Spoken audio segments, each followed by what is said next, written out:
നിങ്ങൾക്ക് എല്ലാവർക്കും അറിയാം, കഴിഞ്ഞ 25 വർഷമായിട്ട് എന്റെ നാട്ടുകാർ എനിക്ക് തീരെഴുതി തന്നിട്ടുള്ള മണ്ഡലമാണ് ചിറ്റാരിക്കര. അതൊരു പോരായ്മ തന്നെയാണ്. അതെ അതെ, എന്ന് എതിർ പാർട്ടിക്കാർ പറയുമെന്ന് ഞാൻ ഉദ്ദേശിച്ചത്. ചിറ്റാരിക്കരയിൽ നിന്നും കേരളക്കര മൊത്തം KSRTC ബസ് സർവീസ് ഇല്ലേ? ഗതാഗത മന്ത്രിയായിരുന്നപ്പോ ഞാൻ ചെയ്തതാ ഈ നാടിന് വേണ്ടി ഇതൊക്കെ. ഇനി ഈ നാട്ടിലെ പട്ടിണിപ്പാവങ്ങൾക്ക് വേണ്ടി ഒരു എയർപോർട്ട്, അതാണ് എന്റെ സ്വപ്നം. പട്ടിണി പാവങ്ങൾക്ക് എയർപോർട്ട് അത്യാവശ്യമല്ലേ? ലണ്ടനിൽ പോവാൻ, അതെന്തിന്? വെളുക്കിരിക്കാൻ. ഈ നാടിനെ സ്വർഗതുല്യമാക്കാൻ നിങ്ങൾ എന്നെ വിജയിപ്പിച്ച് മന്ത്രിയാക്കി ചിറ്റാരിക്കരയുടെ പാരമ്പര്യം നിലനിർത്തണമെന്ന് ആഹ്വാനം ചെയ്തുകൊണ്ട് നിർത്തുന്നു. ജയ് ഹിന്ദ്. അടുത്തതായി 2 പ്രമുഖ മുന്നണി സ്ഥാനാർത്ഥികൾക്കെതിരെ സ്വതന്ത്രനായി മത്സരിക്കുന്ന B. കൃഷ്ണകുമാറിന് എന്താണ് പറയാനുള്ളത് നമുക്ക് നോക്കാം. സ്വന്തം അച്ഛനെതിരെ മത്സരിക്കുന്നതാണോ ഇല്ലടൂ? പ്രിയമുള്ളവരെ, ബഹുമാന്യരായ എൻ്റെ 2 എതിർ സ്ഥാനാർത്ഥികളുടെ മോഹനസുന്ദര വാഗ്ദാനങ്ങളും വീരവാദങ്ങളും നിങ്ങൾ കേട്ടുകഴിഞ്ഞു. നടക്കാത്ത വാഗ്ദാനങ്ങൾ നൽകി നിങ്ങളെ വഞ്ചിക്കാൻ ഞാൻ തയ്യാറല്ല. പക്ഷേ ഒരു കാര്യം നിങ്ങളെ അറിയിക്കാൻ ഞാൻ ഈ അവസരം ഉപയോഗിക്കുകയാണ്. ശക്തമായ 2 മുന്നണികൾക്കെതിരെ മത്സരിക്കുന്ന ഒരു സ്വതന്ത്ര സ്ഥാനാർത്ഥിയാണ് ഞാൻ. വിജയസാധ്യത വളരെ കുറവായി എനിക്ക് ഇവിടുത്തെ പല പ്രമുഖ വ്യവസായികളും പ്രമാണിമാരും കുറച്ച് പാരിതോഷികങ്ങൾ തന്നിട്ടുണ്ട്.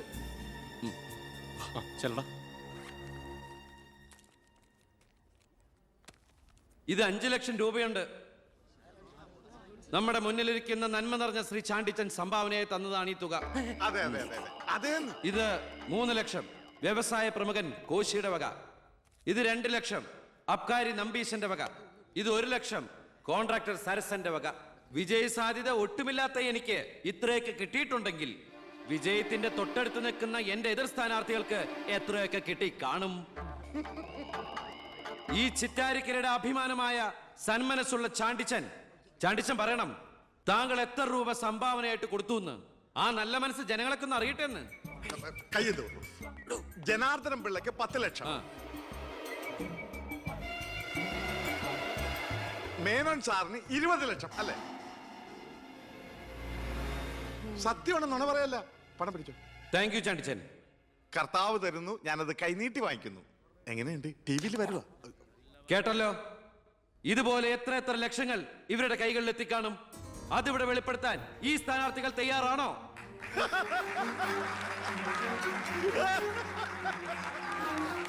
ബഹുമാന്യരെ, ഈ പണം കൊണ്ട് എന്റെ പോസ്റ്ററുകൾ അച്ചടിച്ച് ഈ മണ്ഡലം മുഴുവൻ ഒട്ടിക്കാം, ബാനറുകൾ കെട്ടാം, വോട്ടുകൾ വിലയ്ക്ക് വാങ്ങാം. പക്ഷേ ഞാനത് ചെയ്യില്ല. 25 കൊല്ലമായിട്ട് നിങ്ങൾ ജയിപ്പിച്ചു വിടുന്ന ശ്രീ ബാലഗംഗാധര മേനോന്റെ മണ്ഡലത്തിലെ ജനറൽ ഹോസ്പിറ്റലിൽ ഒരു ആംബുലൻസ് ഉണ്ടോ? അത്യാവശ്യ സൗകര്യങ്ങളുണ്ടോ? പ്രിയമുള്ളവരെ, ചാണ്ടിച്ചൻ നന്ദി 5 ലക്ഷം രൂപ ഇവിടുത്തെ ജനറൽ ഹോസ്പിറ്റലിന് ആംബുലൻസിനും മറ്റുള്ള സൗകര്യങ്ങൾക്കും വേണ്ടി ചാണ്ടിച്ചന്റെ പേരിൽ ഞാനിത് ഇന്ത്യ വിഷൻ ഏൽപ്പിച്ചുകൊള്ളുന്നു. ഞാൻ സമ്മതിക്കൂല. സുഹൃത്തുക്കളെ, ബാക്കിയുള്ള ഈ തുക പാവപ്പെട്ട കുട്ടികളുടെ പഠിപ്പിനും ഭക്ഷണത്തിനും അതുപോലെ ആരോരുമില്ലാത്ത വൃദ്ധജനങ്ങളുടെ സൗജന്യ ചികിത്സയ്ക്കുമായി ഈ തുക തന്ന ആളുകളുടെ പേരിൽ തന്നെ ഞാനിത് ഇന്ത്യ വിഷൻ കൈമാറുന്നു. ജയ് ഹിന്ദ്.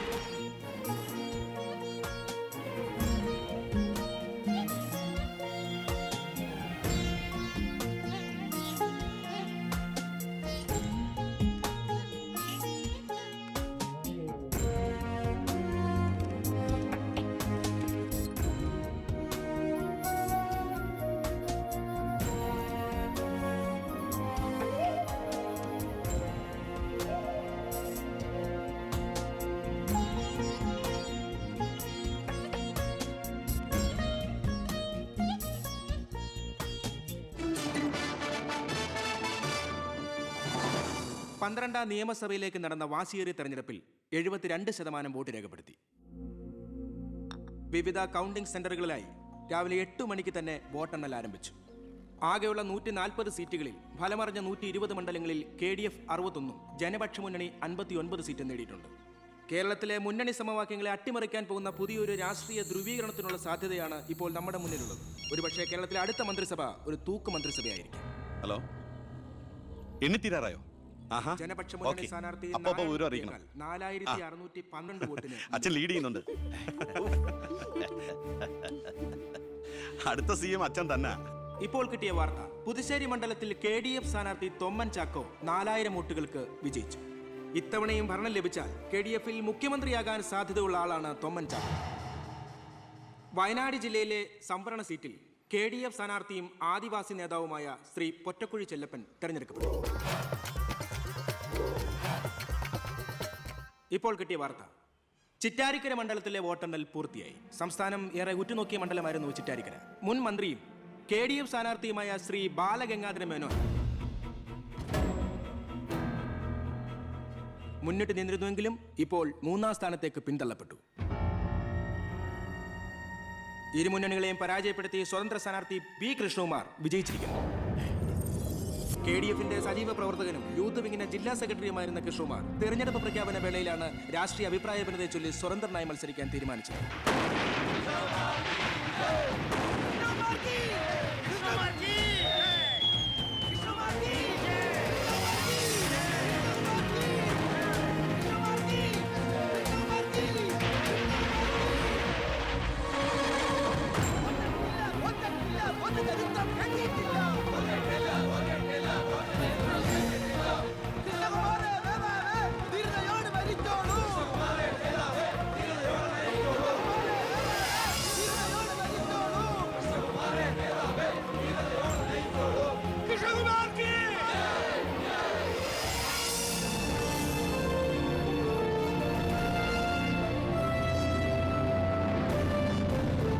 നമസ്കാരം. പ്രധാന വാർത്തകൾ.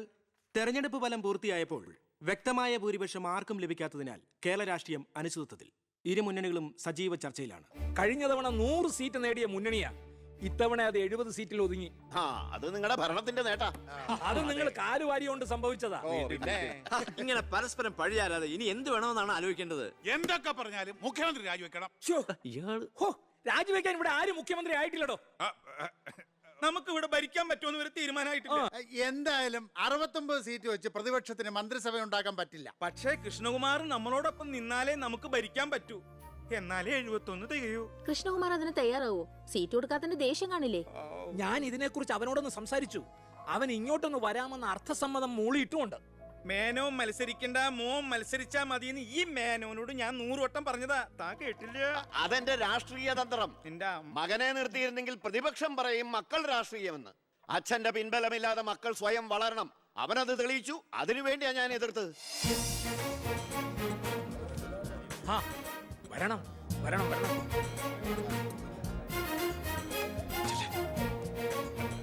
മിടുക്കൻ മിടുക്കൻ.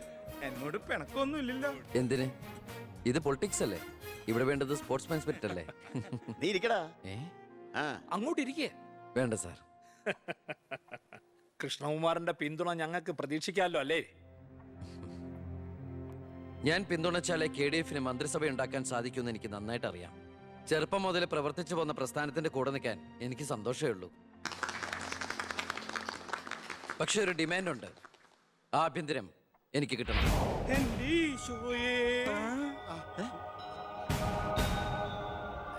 ഞാൻ ആ കാര്യം പറയാനിരിക്കായിരുന്നു. Home minister ആകാനോ? അത് നടപ്പില്ല. മന്ത്രി ആകണമെങ്കിലേ വകുപ്പിനെ കുറിച്ച് അറിയണം, പ്രവൃത്തി വരികയോ വേണം. ആരതൊക്കെ പഠിച്ചിട്ട് ഇവിടെ മന്ത്രിയാണത്? ദിവാരേട്ടൻ ഗതാഗത മന്ത്രിയായിട്ട് ഇരുന്നിട്ടില്ലേ? പണ്ടങ്ങോ ബസ്സിൽ കയറിയതാണോ പ്രവൃത്തി പരിചയം? വണ്ടി ഓടിക്കാൻ അറിയോ ദിവാരേട്ടന്? വേണ്ട. ആക്സിലേറ്റർ ക്ലച്ചും ബ്രേക്കും തിരിച്ചറിയോ? ഇല്ല. ദായിരിക്കണേ കിഴിപ്പുള്ളി സാറ്. പണ്ട് വിദ്യുച്ഛക്തി വകുപ്പ് കൈകാര്യം ചെയ്തിരുന്ന ആളല്ലേ? ഒന്ന് ചോദിച്ചോട്ടെ, ഈ വിദ്യുച്ഛക്തി എങ്ങനെ ഉണ്ടാക്കുന്നേ? അത് വെള്ളത്തിന്ന് ആണോ? പിന്നെന്താ വെള്ളത്തിൽ തൊട്ട ഷോക്ക് അടിക്കാത്ത? പറയാൻ അതൊക്കെ എന്തിനാ നമ്മൾ അറിയുന്നേ? സ്വിച്ച് ഇട്ടാ കറണ്ട് വരുന്നുണ്ടോ? അത് മാത്രം അറിഞ്ഞാ മതി. അതറിയില്ല. യവൻ പറയുന്നതിലും കാര്യമുണ്ടെന്നേ. പിന്നെന്താ ഷോക്ക് അടിക്കാത്ത? നമ്മളെന്തിനാ വല്ലവന്റെയും കാര്യം ആലോചിച്ച് തല ഉണ്ടാക്കുന്നേ? ഏതൊരു ജോലിക്കുണ്ട് യോഗ്യത ടെസ്റ്റ്. സത്യത്തിൽ മന്ത്രിയാകാനും വേണം ഒരു പരീക്ഷ. ഈ IAS IPS ഒക്കെ പോലെ IIPS, Indian institute of political science, അത് പഠിക്കണം. അല്ലെങ്കിൽ വേണ്ട. മിനിമം യോഗ്യത 10ാം ക്ലാസ് പാസ്സാവണമെന്ന് പറഞ്ഞാ ഇവിടെ ഇരിക്കുന്ന പലരും ഓടിപ്പോണ്ടി വരും. ഈ തെരഞ്ഞെടുപ്പ് എന്ന് പറയണത് തന്നെ ഒരു പരീക്ഷയാ. ആ പരീക്ഷ പാസ്സായവർക്ക് മാത്രമേ മന്ത്രിയാവാൻ പറ്റൂ. അതൊരു പരീക്ഷയല്ല സാറേ, പരീക്ഷണമാണ്. ഇവനെങ്കിലും ശരിയാവോ എന്നുള്ള ജനങ്ങളുടെ പരീക്ഷണം.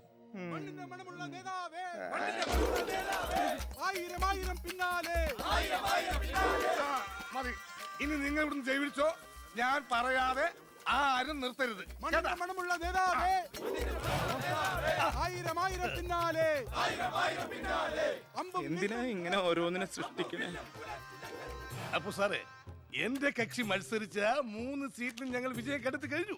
ഇവരുന്ന മന്ത്രിസഭയിൽ ആഭ്യന്തരം തന്നെ പിടിക്കാനാണ് എന്റെ തീരുമാനം. എങ്കിലും ഞാൻ ഇറങ്ങാണ്.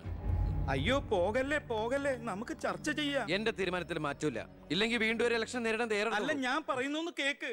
തിരക്ക് വേണ്ട, നിങ്ങൾ സമയം ആലോചിച്ചിട്ട് മതി. എന്നെ ദേ പി- അവൻ പറഞ്ഞതിൽ ഒരു തെറ്റുമില്ല. ആഭ്യന്തരം അവന് തന്നെ കൊടുക്കണം. ആഭ്യന്തരം വിട്ടിട്ട് കാലിരിക്കില്ല.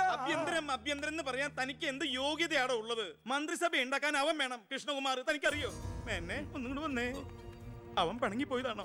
കാര്യം കാണാൻ കഴുതക്കാരും പിടിക്കണം. ഞാൻ ആരുടെ കാല് പിടിക്കണം എന്നാ പറയണേ? തന്റെ കാല് പിടിക്കണോ? തന്റെ മോന്റെ കാല് പിടിക്കണോ? ഞാൻ ആരുടെയും പിടിക്കാൻ തയ്യാറാ. ഒന്നുകൂടെ ആലോചിച്ചിട്ട് പോരെ പക്വതയില്ലാത്ത ഒരുത്തന്റെ കയ്യിൽ ആഭ്യന്തരം കൊടുക്കാൻ. അവന്റെ പിറകിൽ ഞാനില്ലടോ. അവനെ മുന്നിൽ നിർത്തി ഞാൻ ഭരിക്കും. ആരൊക്കെ എന്തൊക്കെ പറഞ്ഞാലും ആഭ്യന്തരം ഞാൻ വിട്ടു തരില്ല. തനിക്ക് കൈയിട്ട് വരാൻ പറ്റിയ ഒരു വകുപ്പ് തന്നാ പോരെ? തരാം. എങ്കിൽ വനം മതി. നമുക്ക് സാവധാനം വെളുപ്പിച്ചെടുക്കാം. അതിന് യോഗ്യതയിലൊന്നും മാത്രം ആരും പറയരുത്. കാരണം ഞാൻ കാടിന്റെ മകനാണ്. കൃഷ്ണകുമാറായ ഞാൻ നിയമം വഴി സ്ഥാപിതമായ ഭാരതത്തിന്റെ ഭരണഘടനയോട് ഒരു മന്ത്രി എന്ന നിലയിൽ എന്റെ കർത്തവ്യങ്ങൾ വിശ്വസ്തയോടെ മനസാക്ഷിയെ മുൻനിർത്തി നിർവഹിക്കുമെന്നും ബി കൃഷ്ണകുമാർ ആഭ്യന്തരമന്ത്രിയായി സത്യപ്രതിജ്ഞ ചെയ്ത് അധികാരമേറ്റു. ഗവർണർ നരേന്ദ്ര ഷെറാവത്ത് സത്യവാചകം ചൊല്ലിക്കൊടുത്തു. തൊമ്മൻ ചാക്കോ മന്ത്രിസഭയിലെ ഏറ്റവും പ്രായം കുറഞ്ഞ മന്ത്രിയാണ് ബി കൃഷ്ണകുമാർ.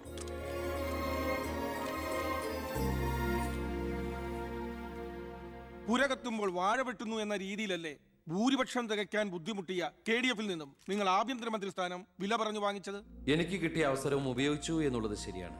അത് പക്ഷേ എന്റെയും കുടുംബത്തിന്റെയും സാമ്പത്തിക ഭദ്രത അരക്കെട്ട് ഉറപ്പിക്കാനോ അധികാര ദുർവിനിയോഗത്തിനോ അല്ല, മറിച്ച് എനിക്ക് കിട്ടിയ ഈ അധികാരം ജനനന്മയ്ക്കായി വിവേകത്തോടെ ഉപയോഗിക്കാനാണ്. അച്ഛനെതിരെ മത്സരിച്ചപ്പോഴുണ്ടായ മാനസികാവസ്ഥ? ഞാൻ അച്ഛനെതിരായിട്ടല്ല, അച്ഛന്റെ രാഷ്ട്രീയ നയങ്ങൾക്കെതിരെയാണ് മത്സരിച്ചത്. രാഷ്ട്രീയം വ്യക്തിനിഷ്ഠമല്ല. അച്ഛനെ തോൽപ്പിച്ചപ്പോൾ എന്തു തോന്നി? ഞാനല്ലോ തോൽപ്പിച്ചത്, ജനങ്ങളല്ലേ. രാഷ്ട്രീയക്കാർ കൊള്ളരുതായ്മ കാണിച്ചാൽ വോട്ടിങ്ങിലൂടെ പുറത്താക്കാൻ ജനങ്ങൾക്ക് അവകാശമുണ്ട്. അപ്പോൾ താങ്കളുടെ അച്ഛൻ ശ്രീ ബാലഗംഗാധരൻ ഒരു കൊള്ളരുതാത്തവരും അഴിമതിക്കാരും ഒക്കെ ആണെന്നാണോ ബഹുമാനപ്പെട്ട മന്ത്രി പറയുന്നത്? ഞാനൊരു വ്യക്തിയല്ല ഉദ്ദേശിച്ചത്. അച്ഛൻ കുറ്റവിമുക്തനാണെന്ന് തെളിയിക്കപ്പെട്ട താങ്കൾ ഈ മന്ത്രിസ്ഥാനം ഒഴിഞ്ഞ് അദ്ദേഹത്തിന് വീണ്ടും ഒരു അവസരം നൽകുമോ? അച്ഛൻ നിരപരാധിയാണെന്ന് തെളിഞ്ഞാൽ പാർട്ടി ആവശ്യപ്പെട്ടാൽ എന്റെ മന്ത്രി പദവിയും MLA സ്ഥാനവും ഉപേക്ഷിക്കാൻ ഞാൻ തയ്യാറാണ്. കുറച്ച് സമയം, ഒരുപാട് കാര്യങ്ങൾ. അപ്പോ നമുക്ക് വീണ്ടും കാണാം.